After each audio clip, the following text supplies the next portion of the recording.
আজ আমি class 11-এর economics class নেব। আজকের টপিক হলো অর্থনৈতিক সমস্যা ও অর্থনৈতিক ব্যবস্থা, economic problems and economic system. অর্থনীতির তিনটি মৌলিক সমস্যা বা three basic problems of an economy. তাহলে অর্থনীতির মৌলিক সমস্যা কি কি জানার আগে আমরা দেখে নিই যে অর্থনৈতিক ব্যবস্থা বা অর্থ ব্যবস্থা কাকে বলে। কোনো দেশের মানুষের অর্থনৈতিক কাজকর্ম যে সামাজিক, রাজনৈতিক, ঐতিহাসিক নিয়ম নীতি মেনে চলে, সেই নিয়মগুলিকেই সংক্ষেপে ওই দেশের অর্থনৈতিক ব্যবস্থা বা অর্থ ব্যবস্থা বলে। ঠিক আছে, যে বিভিন্ন দেশের অর্থনৈতিক ব্যবস্থা বিভিন্ন কারণ, বিভিন্ন দেশের ঐতিহাসিক পটভূমিকা বিভিন্ন, তারপর সমাজের গঠন বিভিন্ন, বিভিন্ন দেশের রাজনৈতিক ব্যবস্থা বিভিন্ন হওয়ার জন্য অর্থনৈতিক ব্যবস্থা বিভিন্ন হয়ে থাকে। যেমন কোনো দেশে একদলীয় শাসন ব্যবস্থা চালু রয়েছে, আবার কোনো দেশে বহুদলীয় শাসন ব্যবস্থা চালু রয়েছে।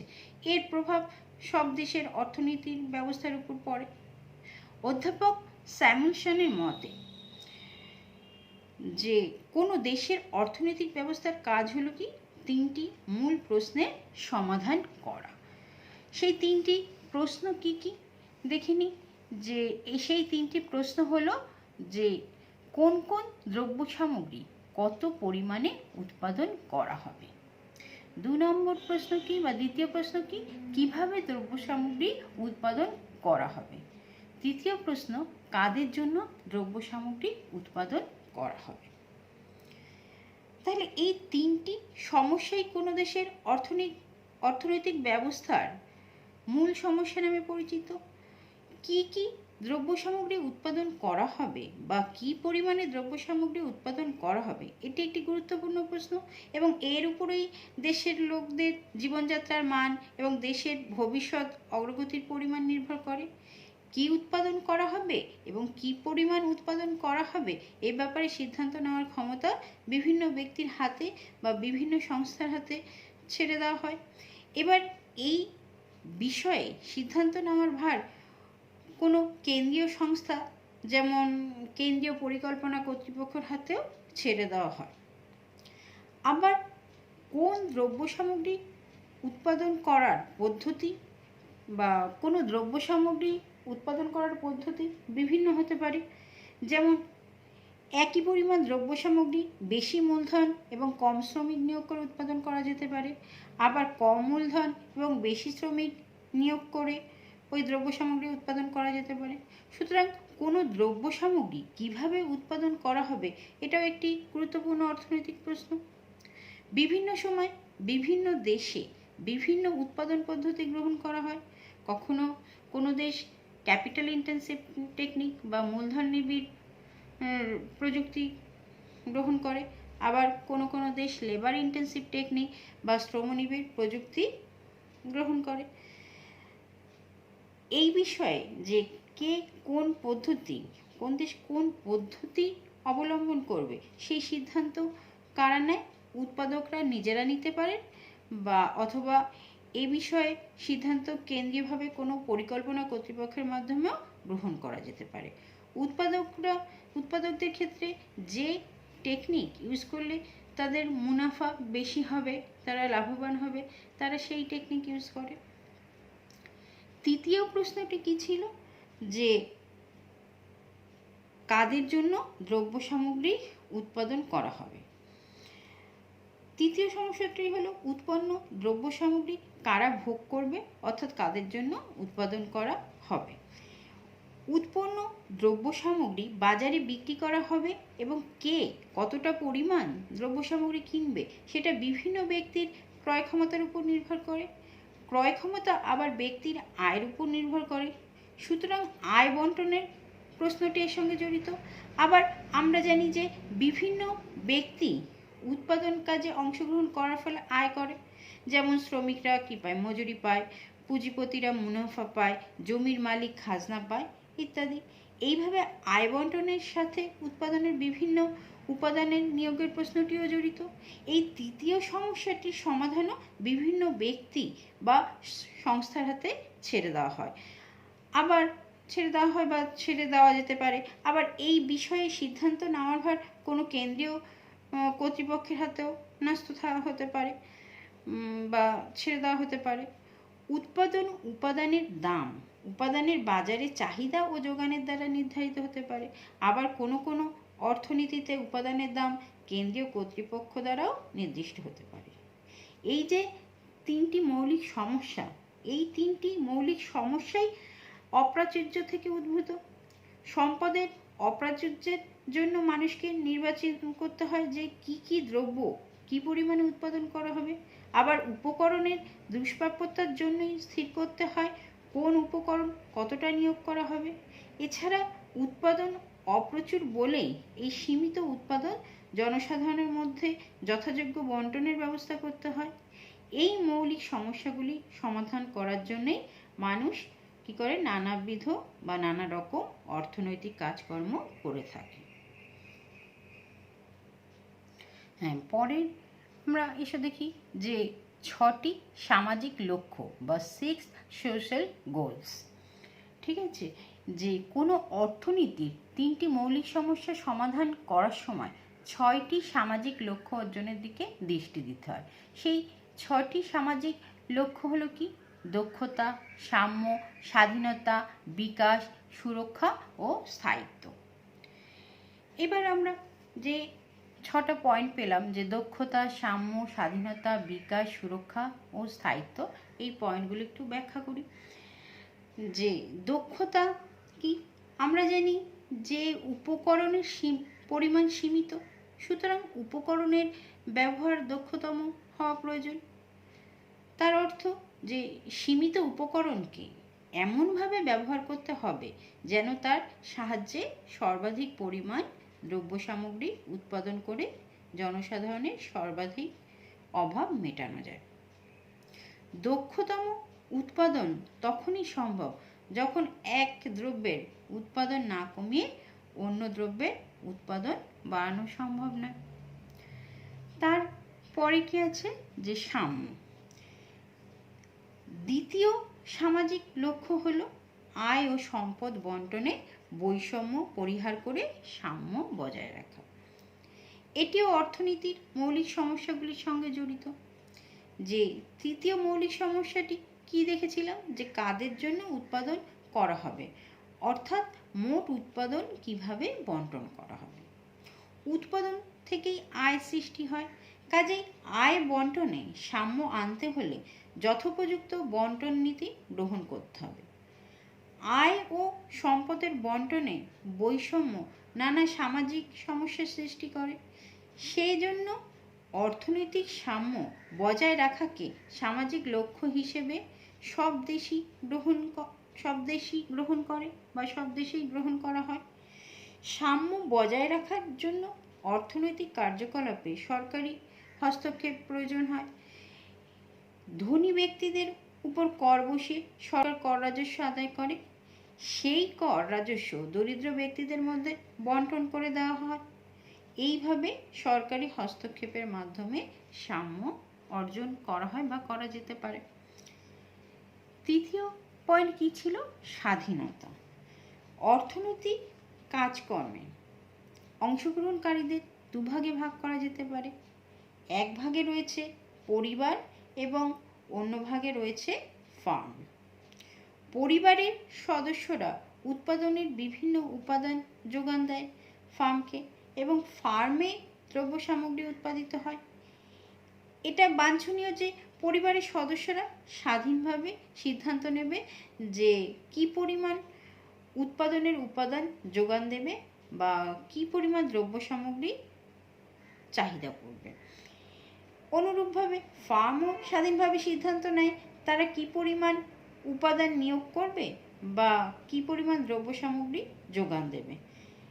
ক্রেতার স্বাধীনতা এবং উদ্যোগের স্বাধীনতা সামাজিক লক্ষ্য হিসেবে এক্ষেত্রে কি হয়? গৃহীত হয়। এর পরের পয়েন্ট ছিল বিকাশ। অপর একটি সামাজিক লক্ষ্য হলো অর্থনৈতিক বিকাশ। অর্থনৈতিক বিকাশ বা ইকোনমিক গ্রোথ বলতে কি বোঝায়? যে অর্থনৈতিক বিকাশ বলতে দেশের উৎপাদন ক্ষমতা বৃদ্ধিকে বোঝায়। উৎপাদন ক্ষমতা বৃদ্ধি পেলে মোট উৎপাদন বাড়বে এবং সেই সঙ্গে আয়ও বাড়বে। দেশের জনসাধারণের মোট আয় এবং মাথাপিছু আয় বাড়াই অর্থনৈতিক বিকাশের মূল কথা। অর্থনৈতিক বিকাশ ঘটলে তবেই দেশের জনসাধারণের জীবনযাত্রার মান উন্নয়ন সম্ভব। উপাদানের যোগান বৃদ্ধি এবং উৎপাদন পদ্ধতির অগ্রগতির মাধ্যমে মোট উৎপাদন বৃদ্ধি করা সম্ভব। তার পরের পয়েন্ট হচ্ছে সুরক্ষা। সুরক্ষা দেশের জনসাধারণকে সুরক্ষা প্রদান করা অপর একটি সামাজিক লক্ষ্য। এই সুরক্ষা দু রকমের হতে পারে। একটি হলো বিদেশি আক্রমণ বা বৈদেশিক আক্রমণ থেকে সুরক্ষা, আর অন্যটি হলো অর্থনৈতিক সুরক্ষা। বৈদেশিক আক্রমণ থেকে সুরক্ষা দেওয়ার জন্য প্রয়োজন কি? শক্তিশালী প্রতিরক্ষা ব্যবস্থা। তার জন্য দরকার মজবুত অর্থনৈতিক ভিত্তি। অপরদিকে অর্থনৈতিক সুরক্ষার অর্থ হলো জনসাধারণকে দারিদ্র্য থেকে মুক্তি দেওয়া এবং জীবন ধারণের জন্য একান্ত প্রয়োজনীয় দ্রব্যাদির সরবরাহ করা। খাদ্যের অধিকার, বাসস্থানের অধিকার এবং কর্মনিয়োগের অধিকার নিশ্চিত করার মাধ্যমে অর্থনৈতিক সুরক্ষা দেওয়া সম্ভব হয়। লাস্ট পয়েন্ট ছিল স্থায়িত্ব। অনেক সময় দেশে অর্থনৈতিক কাজকর্মে উত্থান পতন লক্ষ্য করা যায়। একে বাণিজ্য চক্র বা ট্রেড সাইকেল বলে। বাণিজ্য চক্রের উত্থান পতন নিয়ন্ত্রণ করে অর্থনৈতিক কাজকর্মে স্থায়িত্ব আনা অপর একটি সামাজিক লক্ষ্য হিসেবে ধরা হয়। অর্থনৈতিক স্থায়িত্ব আনার জন্য বাণিজ্য চক্র বিরোধী নীতি গ্রহণ করা দরকার। নেক্সট আমরা পড়ব যে সম্পত্তির প্রকারভেদ বা ফর্মস অফ প্রপার্টি। মালিকানা অনুযায়ী সম্পত্তিকে দুভাগে ভাগ করা যায়। এক হলো ব্যক্তিগত সম্পত্তি বা প্রাইভেট প্রপার্টি, আর 2 নম্বর হলো কি সাধারণ সম্পত্তি বা পাবলিক প্রপার্টি। ব্যক্তিগত সম্পত্তি কাকে বলে? যে সম্পত্তির মালিক দেশের সকল ব্যক্তি বা কয়েকজন ব্যক্তি সমষ্টিগতভাবে, তাকে ব্যক্তিগত সম্পত্তি বলে। ব্যক্তিগত মালিকানার বৈশিষ্ট্য কি? যে ব্যক্তিগত মালিকানার বৈশিষ্ট্য হলো যে মালিকরা তাদের সম্পত্তি থেকে উদ্ভূত আয় ভোগ করার অধিকার রাখে এবং তাদের ইচ্ছে মতো সম্পত্তি বিক্রি করার অধিকারও ভোগ করে। ব্যক্তিগত সম্পত্তির মালিকরা তাদের ব্যক্তিগত সম্পত্তির ব্যবহার সংক্রান্ত যে কোনো সিদ্ধান্ত গ্রহণ করার অধিকারও ভোগ করে। সাধারণ সম্পত্তি কাকে বলে? যে সম্পত্তির মালিক দেশের সকল ব্যক্তি যৌথভাবে, তাকে বলে সাধারণ সম্পত্তি বা পাবলিক প্রপার্টি। সাধারণ সম্পত্তির মালিকানা সমাজের সকল ব্যক্তির যৌথভাবে বা সরকারি মালিকানাধীন সম্পত্তি এইরূপ সাধারণ সম্পত্তির উদাহরণ। তাহলে কি বললাম? যে সাধারণ সম্পত্তি কাকে বলে? যে সম্পত্তির মালিক দেশের সকল ব্যক্তি যৌথভাবে, তাকে বলে সাধারণ সম্পত্তি বা পাবলিক প্রপার্টি। সাধারণ সম্পত্তির মালিকানা সমাজের সকল ব্যক্তির যৌথভাবে। সরকারি মালিকানাধীন সম্পত্তি এইরূপ সাধারণ সম্পত্তির উদাহরণ, যেমন সরকারি অফিস বাড়ি, সরকারি মালিকানাধীন রেলপথ, সরকারি মালিকানাধীন কলকারখানা। যে বিভিন্ন ধরনের অর্থনৈতিক ব্যবস্থায় বিভিন্ন ধরনের সম্পত্তির প্রাধান্য দেখা দেয়। কোনো কোনো অর্থনৈতিক ব্যবস্থায় ব্যক্তিগত সম্পত্তির উপর প্রাধান্য দেওয়া হয়, আবার কোনো কোনো অর্থনৈতিক ব্যবস্থা সাধারণ সম্পত্তির উপর প্রতিষ্ঠিত হতে পারে। যদি উৎপাদনের উপায়ে ব্যক্তিগত মালিকানা স্বীকৃত হয়, তাহলে যে অর্থনৈতিক ব্যবস্থা গড়ে ওঠে তাকে বলে ধনতান্ত্রিক অর্থনৈতিক ব্যবস্থা বা বাজার অর্থ ব্যবস্থা বা বাজার ভিত্তিক অর্থনৈতিক ব্যবস্থা। অন্যদিকে যদি উৎপাদনের উপায়ে সামাজিক বা সাধারণ মালিকানা প্রতিষ্ঠিত হয়, তাহলে যে অর্থনৈতিক ব্যবস্থা গড়ে ওঠে তাকে বলে সমাজতান্ত্রিক অর্থনৈতিক ব্যবস্থা। মিশ্র অর্থনৈতিক ব্যবস্থায় একই সঙ্গে ব্যক্তিগত মালিকানা এবং সামাজিক মালিকানা সহাবস্থান করে। এই বিভিন্ন ধরনের অর্থনৈতিক ব্যবস্থা নিয়ে এবার আলোচনা করব। তাহলে দেখো যে আমরা কটি অর্থনৈতিক ব্যবস্থা দেখতে পেলাম। যে তার পরের পয়েন্ট হচ্ছে বিভিন্ন ধরনের অর্থনৈতিক ব্যবস্থা বা different types of economic system. তাহলে আমরা এখানে দেখলাম যে তিন ধরনের অর্থনৈতিক ব্যবস্থা আমরা দেখতে পাচ্ছি। এক হচ্ছে কি বা প্রথম হচ্ছে কি ধনতান্ত্রিক অর্থনৈতিক ব্যবস্থা বা বাজার ব্যবস্থা। 2 নম্বর হচ্ছে কি সমাজতান্ত্রিক অর্থনৈতিক ব্যবস্থা, একে আবার পরিকল্পিত অর্থনৈতিক ব্যবস্থাও বলা হয়। 3 নম্বর হচ্ছে কি মিশ্র অর্থনৈতিক ব্যবস্থা। প্রথমে আমি এই ধনতান্ত্রিক অর্থ ব্যবস্থা বা বাজার ব্যবস্থার বৈশিষ্ট্য, সুবিধা অসুবিধা নিয়ে আলোচনা করব। তাহলে প্রথমে আমি আলোচনা করছি যে বাজার অর্থনৈতিক ব্যবস্থা বাজার ব্যবস্থা বা ধনতান্ত্রিক অর্থনৈতিক ব্যবস্থার বৈশিষ্ট্যগুলো কী কী। যে ব্রিটেনের শিল্প বিপ্লবের পর যে ধরনের অর্থনৈতিক ব্যবস্থা গড়ে ওঠে তাকেই বলে ধনতন্ত্র বা ধনতান্ত্রিক অর্থনৈতিক ব্যবস্থা। ধনতান্ত্রিক অর্থনৈতিক ব্যবস্থার মূল বৈশিষ্ট্য হলো মজুরির বিনিময়ে শ্রমিক ভাড়া করা। এই ব্যবস্থায় উৎপাদনের উপকরণের ব্যক্তিগত মালিকানা থাকে। এবার দেখি যে এই ধনতান্ত্রিক অর্থ ব্যবস্থার বৈশিষ্ট্যগুলো কী কী। প্রথমত, এই ধরনের অর্থনৈতিক ব্যবস্থায় উৎপাদনের উপকরণের ব্যক্তিগত মালিকানা থাকে। এখানে কোনো ব্যক্তি মূলধনের মালিক, কেউ জমির মালিক, কেউ শ্রমশক্তির মালিক। প্রত্যেকেই এই উপাদান বিক্রি করে আয় করে।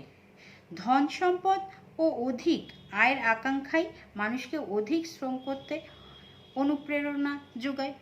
দ্বিতীয়ত কি যে ধনতান্ত্রিক অর্থনৈতিক ব্যবস্থায় ভোগকারীর সার্বভৌমত্ব থাকে। তার অর্থ হলো কি ক্রেতারা স্বাধীনভাবে তাদের রুচি ও পছন্দ অনুযায়ী দ্রব্য সামগ্রী কিনতে পারে। তৃতীয়ত, ধনতান্ত্রিক উৎপাদন ব্যবস্থায় উদ্যোগের স্বাধীনতা থাকে। উদ্যোগের স্বাধীনতা বলতে বোঝায় যে স্বাধীনভাবে যে কোনো পেশা গ্রহণ করার অধিকার। এর ফলে শ্রম ও মূলধনের অবাধ গতিশীলতা বজায় থাকে। কি উৎপাদন করা হবে, কতটা উৎপাদন করা হবে, কিভাবে উৎপাদন করা হবে, এই সম্পর্কে সিদ্ধান্ত গ্রহণ উদ্যোক্তা স্বাধীনভাবে নেয়। উদ্যোক্তার কাজকর্মে সরকার কোনো রকম হস্তক্ষেপ করে না। চতুর্থ পয়েন্ট কি যে ধনতান্ত্রিক অর্থ ব্যবস্থায় দাম ব্যবস্থা স্বাধীনভাবে কাজ করে, যেটাকে আমরা বলি প্রাইস মেকানিজম। যে দাম ব্যবস্থার মাধ্যমে সম্পদের সুষ্ঠু বন্টন করা যায় বা সম্পদের সুষ্ঠু বন্টন হয়। এই দাম ব্যবস্থাকে বাজার ব্যবস্থা বলা যেতে পারে। যে দাম ব্যবস্থা বা বাজার ব্যবস্থার কার্যপ্রণালীকে আমরা এইভাবে দেখাতে পারি যে দ্রব্য ক্রেতারা বেশি পছন্দ করে সেই দ্রব্যের জন্য ক্রেতারা কি করবে, বেশি দাম দিতে রাজি থাকবে বা বেশি দাম দিতে চায়। সেই দ্রব্যের উৎপাদন বেশি লাভজনক হয়। অধিক লাভের আশায় উৎপাদকরা সেই দ্রব্য বেশি করে উৎপাদন করে। এইভাবে দাম ব্যবস্থা বা বাজার ব্যবস্থার মাধ্যমে কোন দ্রব্য কতটা উৎপাদন হবে তা স্থির হয়। আবার কোনো দ্রব্যের দাম কত হবে বা কোনো উৎপাদনের উপকরণের দাম কত হবে সেটাও স্থির হয় এই বাজার ব্যবস্থার মাধ্যমে। দ্রব্যের বাজারে দ্রব্যের চাহিদা ও যোগানের দ্বারা দ্রব্যের দাম নির্ধারিত হয়। তেমনি উপাদানের বাজারেও চাহিদা ও যোগানের দ্বারা উপাদানের দাম স্থির হয়। উপাদানের দাম আবার আয়ের বন্টনকে স্থির করে। এইভাবে আয় বন্টনও বাজার শক্তির মাধ্যমে চালিত হয়। দাম ব্যবস্থা বা বাজার ব্যবস্থাকে অধ্যাপক অ্যাডাম স্মিথ অদৃশ্য হস্ত বা ইনভিজিবল হ্যান্ড নামে আখ্যা দিয়েছেন, কারণ এই অদৃশ্য হস্তের অঙ্গুলি সংকেতের মাধ্যমেই সমগ্র অর্থনৈতিক ব্যবস্থা পরিচালিত হয়। লাস্ট বৈশিষ্ট্য কি, যে ধনতান্ত্রিক অর্থনৈতিক ব্যবস্থার অপর একটি বৈশিষ্ট্য হলো কি, যে প্রতিযোগিতার উপস্থিতি। যে এই অর্থনীতিতে উৎপন্ন দ্রব্যের দাম, দ্রব্যের পরিমাণ, উপাদানের দাম, উপাদানের পরিমাণ প্রভৃতি প্রথা বা আইন দ্বারা নির্ধারিত না হয়ে চাহিদা ও যোগানের ঘাত প্রতিঘাতে নির্ধারিত হয়।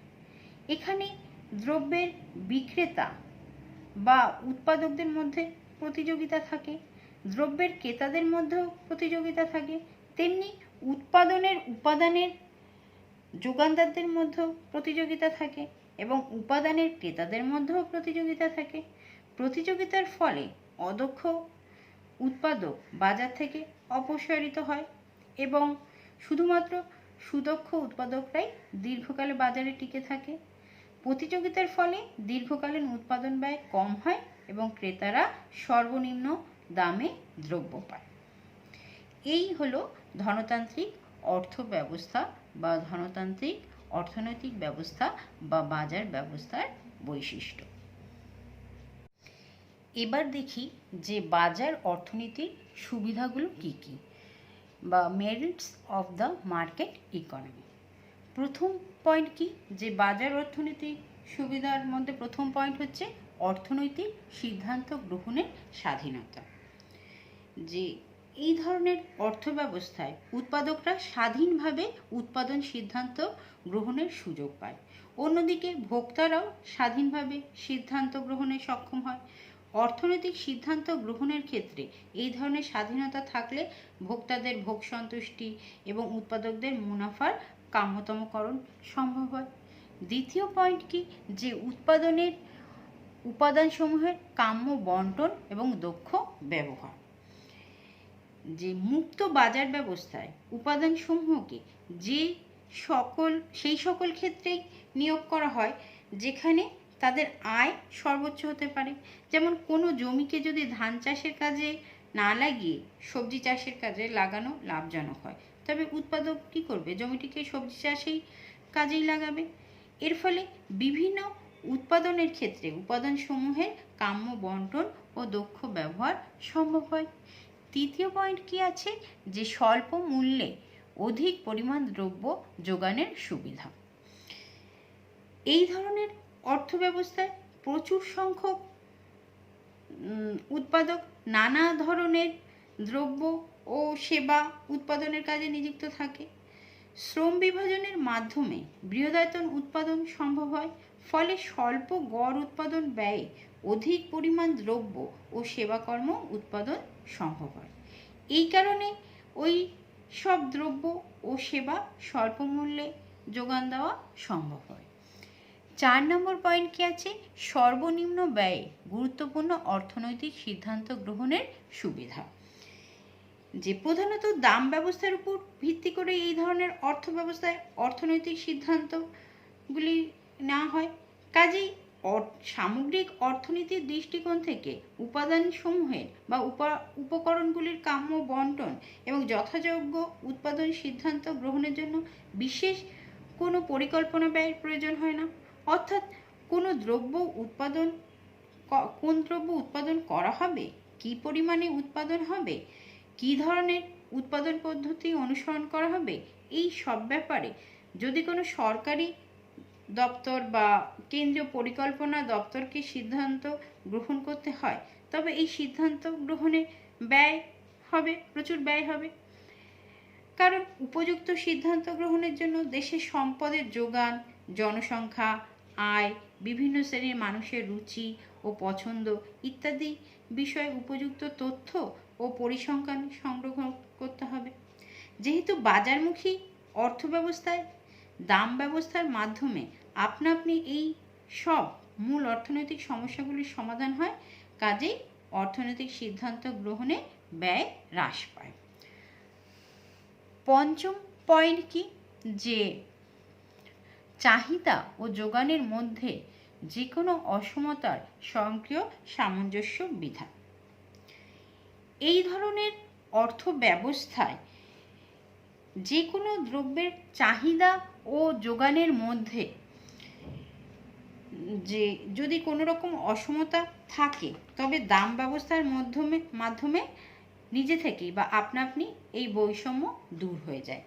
যেমন কোনো দ্রব্যের বাজারে যোগানের পরিমাণ যদি সামগ্রিক চাহিদার তুলনায় কম হয় তবে উদ্বৃত্ত চাহিদার সৃষ্টি হয়। এর ফলে অতিরিক্ত ক্রেতাদের মধ্যে কি হয়, প্রতিযোগিতা শুরু হয়ে যায়, অর্থাৎ তারা দ্রব্যটি ক্রয় করতে অধিক দাম দিতে ইচ্ছুক থাকে এবং দ্রব্যটির বাজার দাম বৃদ্ধি পেতে থাকে। বর্ধিত দামে যোগানদাতারা বেশি পরিমাণ দ্রব্য যোগানে উৎসাহী হয় এবং কিছু অক্ষম ক্রেতা দ্রব্যটি ক্রয় থেকে বিরত হয়। এই প্রক্রিয়ায় একসময় বর্ধিত দামে বাজার যোগান এবং বাজার চাহিদার পরিমাণ পরস্পর সমান হয়। সিক্সথ পয়েন্টটা কি আছে, যে পূর্ণ প্রতিযোগিতার বাজার এবং একচেটিয়া ঝোঁকের প্রতিকার। বাজারমুখী অর্থব্যবস্থায় দ্রব্যের বাজারে অসংখ্য বিক্রেতার উপস্থিতি থাকায় প্রত্যেক বিক্রেতার পক্ষে বাজারের মোট যোগানের স্বল্প অংশ মাত্রই যোগান দেওয়া সম্ভব হয়। এর ফলে যে কোনো বিক্রেতা এককভাবে যোগানের নিয়ন্ত্রণের মাধ্যমে বাজার দামকে প্রভাবিত করতে পারে না। ফলে দ্রব্যের বাজারে একচেটিয়া ঝোঁক সৃষ্টি হতে পারে না। লাস্ট পয়েন্ট কি আছে দেখিনি, যে দ্রুত মূলধন গঠন ও অর্থনৈতিক সম্প্রসারণ। যে এই অর্থ ব্যবস্থায় উদ্যোক্তাদের মূল লক্ষ্য হলো মুনাফা সর্বোচ্চকরণ। মুনাফার একটি অংশ তারা আবার পুনরায় বিনিয়োগ করে। যখন তারা পুনরায় বিনিয়োগ করে তখন তার মাধ্যমে স্থায়ী মূলধনের পরিমাণ, যেমন যন্ত্রপাতি, কারখানা বাড়ি ইত্যাদি বৃদ্ধি করা হয়। এর ফলে সমাজে মূলধন গঠন সম্ভব হয়। মূলধন গঠনের ফলে শ্রমিকদের উৎপাদিকা শক্তি কি হয়, বা মোট উৎপাদনের পরিমাণ বৃদ্ধি পায়। এর ফলে জাতীয় উৎপাদন বৃদ্ধি পায়। জাতীয় উৎপাদনের ক্রমাগত বৃদ্ধি যে কোনো দেশের অর্থনৈতিক সম্প্রসারণকে নির্দেশ করে। তাহলে এই হলো যে বাজার অর্থনীতির সুবিধা সমূহ বা merits of the market economy. এবার দেখি যে বাজার অর্থনীতির অসুবিধাগুলো কি কি, বা বাজার অর্থনীতির অসুবিধাসমূহ, ডিমেরিটস অফ মার্কেট ইকোনমি। প্রথমেই কি আছে, সামাজিক কল্যাণের বিষয়টি উপেক্ষিত হয়। যে এই ধরনের অর্থব্যবস্থায় মূলত ব্যক্তিগত মুনাফা সর্বোচ্চ করার উদ্দেশ্য নিয়েই উৎপাদন প্রক্রিয়া চলে, কিন্তু কোনো বিশেষ উৎপাদন প্রক্রিয়ার ফলে পরিবেশ যথেষ্ট দূষিত হওয়ার সম্ভাবনা থাকে এবং প্রাকৃতিক ভারসাম্য বিনষ্ট হতে পারে। সেক্ষেত্রে সমাজের বহু মানুষ ক্ষতিগ্রস্ত হয়, ফলে সামাজিক কল্যাণ সর্বাধিক হতে পারে না। পরের পয়েন্ট কি আছে দেখো, একচেটিয়া শক্তির উদ্ভব। যদিও এখানে ধরে নেওয়া হয়েছে যে এই ধরনের অর্থব্যবস্থায় প্রতিযোগিতামূলক পরিমণ্ডল গড়ে ওঠার ফলে একচেটিয়া শক্তির বিকাশ ঘটে না, কিন্তু বাস্তবে এর অন্য বিপরীত চিত্রই দেখা যায়। যে এক্ষেত্রে দ্রব্য ও সেবার বাজারে বেশ কিছু বৃহৎ কারবারি সংস্থা বা বহুজাতিক কারবারি সংস্থা বাজারের মোট যোগানের সিংহভাগ দখল করে এবং একচেটিয়া আধিপত্য বিস্তার করে। অনেক সময় কিছু বৃহৎ শিল্প গোষ্ঠী পরস্পর যোগসাজশের মাধ্যমেও এই ধরনের একচেটিয়া ক্ষমতার অধিকারী হয়। এই বৃহৎ সংস্থাগুলি তখন বাজারের খোঁজে দেশ থেকে দেশান্তরে তাদের শাখা বিস্তার করে। তারা তখন বৃহৎ বহুজাতিক সংস্থায় পরিণত হয়। যেহেতু বাজার দামের উপর এই সংস্থাগুলি নিয়ন্ত্রণ প্রতিষ্ঠিত হয়, কাজেই তারা যে দাম ধার্য করে ভোক্তাদের সেই দামেই দ্রব্য ক্রয় করতে হয়, ফলে ভোক্তাদের স্বাধীনতাও বিনষ্ট হয়। 3 নম্বর পয়েন্ট কি আছে? বাণিজ্য চক্রের প্রভাব। কোনো অর্থনীতিতে কিছু সময় অন্তর সামগ্রিক উৎপাদন, বিনিয়োগ, কর্মসংস্থান ইত্যাদির যে উত্থান ও পতন লক্ষ্য করা যায়, সেই ঘটনাকেই বাণিজ্য চক্র বা ট্রেড সাইকেল বলা হয়। অর্থাৎ এক সময় দেশের উৎপাদন, বিনিয়োগ, কর্মসংস্থান, দ্রব্যমূল্য ইত্যাদির ক্রমাগত বৃদ্ধি লক্ষ্য করা যায়। আবার অন্য সময় এই সামগ্রিক অর্থনৈতিক চালকগুলির ক্রমাবনতি দেখা যায়। ধনতান্ত্রিক অর্থব্যবস্থায় উদ্যোক্তারা নিজ নিজ কী করে? মুনাফার দিকে লক্ষ্য রেখে বিচ্ছিন্নভাবে উৎপাদন সিদ্ধান্ত গ্রহণ করে। ফলে অনেক ক্ষেত্রে সমাজে প্রয়োজনের অতিরিক্ত উৎপাদন হয়। তখন অর্থনীতিতে মন্দা বা ইকোনমিক ডিপ্রেশন দেখা দেয়। অর্থাৎ দ্রব্যমূল্যের ক্রমাগত হ্রাস পায়। ফলে উৎপাদকরা উৎপাদন হ্রাস করে। এর ফলে দেশের কর্মসংস্থান, আয় ইত্যাদিও হ্রাস পায়। আবার অনেক ক্ষেত্রে অতিরিক্ত মুনাফা বৃদ্ধির প্রচেষ্টায় উৎপাদকরা তাদের উৎপাদন ক্ষমতার পূর্ণ ব্যবহার না করে বাজারে কৃত্রিম সংকটের সৃষ্টি করে। তখন দ্রব্যমূল্যের অস্বাভাবিক বৃদ্ধি অর্থনীতিতে মুদ্রাস্ফীতি সৃষ্টি করে। উদ্বৃত্ত চাহিদা সৃষ্টি হলেও এরকম হতে পারে।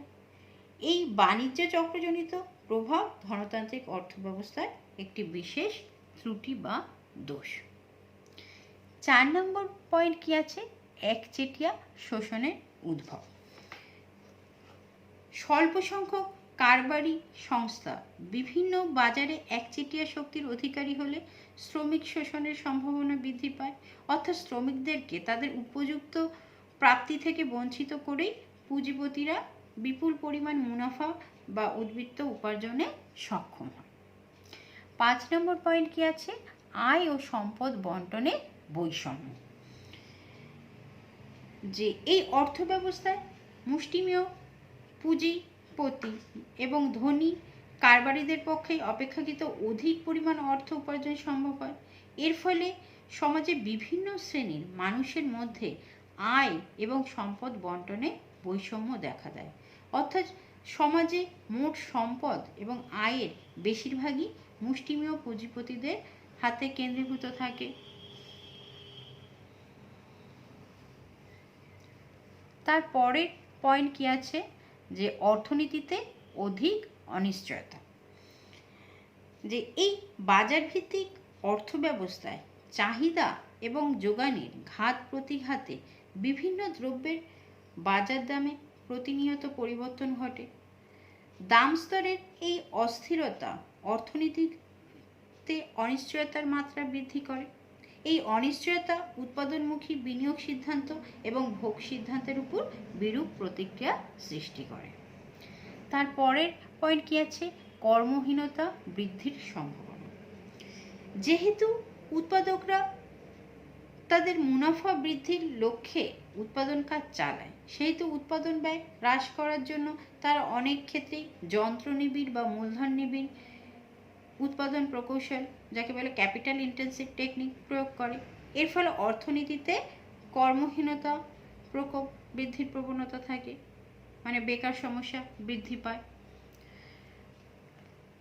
শেষে পয়েন্টটি কি আছে? ব্যক্তিগত ও সমষ্টিগত উদ্দেশ্যে পার্থক্য।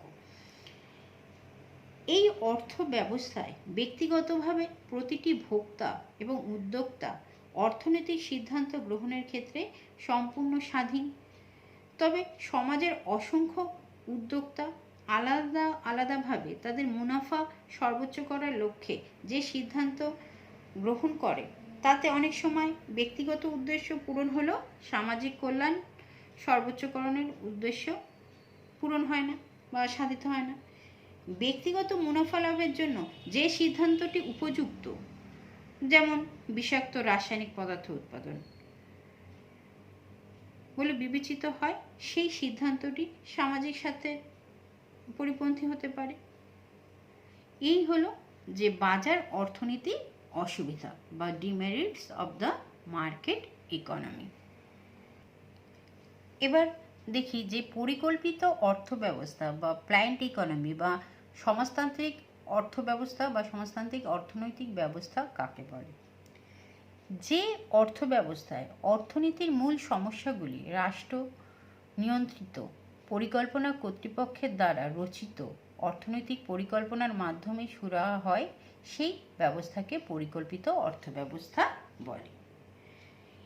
এই পরিকল্পিত বা কেন্দ্রীয় পরিকল্পনাধীন অর্থব্যবস্থার বৈশিষ্ট্যগুলো কি কি? 1.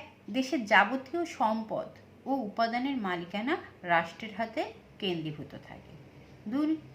সমস্ত গুরুত্বপূর্ণ অর্থনৈতিক সিদ্ধান্ত রাষ্ট্রই গ্রহণ করে। 3. উৎপাদনের প্রধান উদ্দেশ্য হল দেশের জনসাধারণের সার্বিক কল্যাণ সাধন। 4. অর্থনৈতিক কর্তৃপক্ষের মূল লক্ষ্য হল দেশে অর্থনৈতিক সাম্য প্রতিষ্ঠা করা। 5. কি যে বিভিন্ন শ্রেণীর মানুষের উৎপাদন ক্ষমতার উপর ভিত্তি করে জাতীয় আয়ের বণ্টন। এবার দেখি যে সমাজতান্ত্রিক অর্থ ব্যবস্থায় পরিকল্পনার ভূমিকা কি। যে সমাজতান্ত্রিক অর্থ ব্যবস্থায় পরিকল্পনা কি ভূমিকা পালন করে, কি দ্রব্য উৎপাদন করা হবে এবং কি পরিমাণে উৎপাদন করা হবে ইত্যাদি গুরুত্বপূর্ণ অর্থনৈতিক সিদ্ধান্ত গ্রহণ করে রাষ্ট্র। এই উদ্দেশ্যে গঠন করা হয় পরিকল্পনা কমিশন বা প্ল্যানিং কমিশন। এই কেন্দ্রীয় পরিকল্পনা কর্তৃপক্ষ দেশের যাবতীয় গুরুত্বপূর্ণ বিনিয়োগ ও উৎপাদনের সিদ্ধান্ত গ্রহণ করে, অর্থাৎ নির্দিষ্ট সময়ের মধ্যে দেশে কোন কোন ক্ষেত্রে কী হারে উৎপাদন বৃদ্ধি করা হবে, কী হারে বিনিয়োগ বৃদ্ধি করা হবে, রপ্তানি ও আমদানির হার কেমন হবে ইত্যাদি বিষয়ে লক্ষ্যমাত্রা ধার্য ও সিদ্ধান্ত গ্রহণ করে দেশের কেন্দ্রীয় পরিকল্পনা কমিশন। এই অর্থ ব্যবস্থায় সরকারি কার্যকলাপ এবং নিয়ন্ত্রণের মূল লক্ষ্য হল জনগণের অর্থনৈতিক কল্যাণ সাধন। কাজেই কোনো ক্ষেত্রে বা কোন ক্ষেত্রে উৎপাদনে যদি লোকসানও হয় তবে জনগণের কল্যাণের সাথে সরকার ভর্তুকি বা সাবসিডি প্রদান করে উৎপাদন চালু রাখে। এই অর্থব্যবস্থায় বিভিন্ন দ্রব্য ও সেবার মূল্য রাষ্ট্র স্থির করে, একে বলা হয় প্রশাসিত দাম। কি বললাম? এই পরিকল্পিত অর্থব্যবস্থায় বিভিন্ন দ্রব্য ও সেবার মূল্য রাষ্ট্রই স্থির করে, একে বলা হয় প্রশাসিত দাম।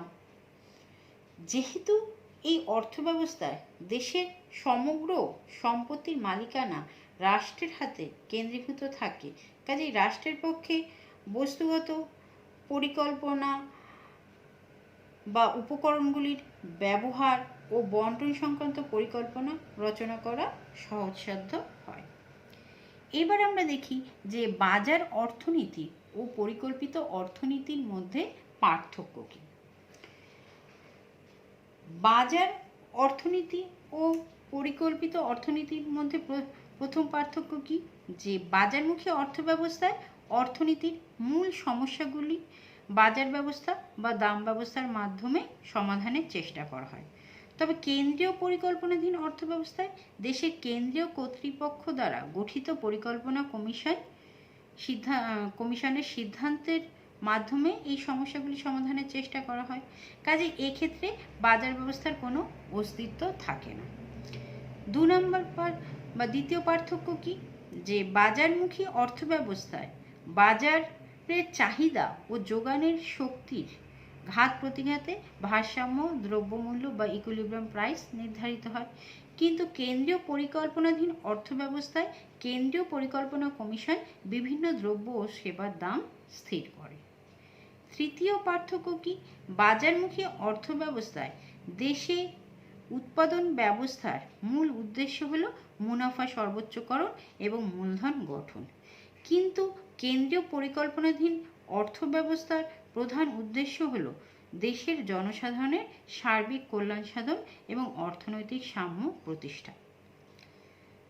চতুর্থ বা সর্বশেষ পার্থক্যটি কি, যে বাজারমুখী অর্থব্যবস্থায় উৎপাদকরা বিচ্ছিন্নভাবে মুনাফা সর্বোচ্চ করে তোলার জন্য উৎপাদন সিদ্ধান্ত গ্রহণ করে, ফলে সেক্ষেত্রে অর্থনীতিতে মুদ্রাস্ফীতি এবং মন্দাজনিত সমস্যার সৃষ্টি হয়, কিন্তু কেন্দ্রীয় পরিকল্পনাধীন অর্থব্যবস্থা বাণিজ্য চক্রজনিত এই সমস্যাগুলো সহজেই এড়ানো যায়। আজকের ক্লাস এখানেই শেষ হলো।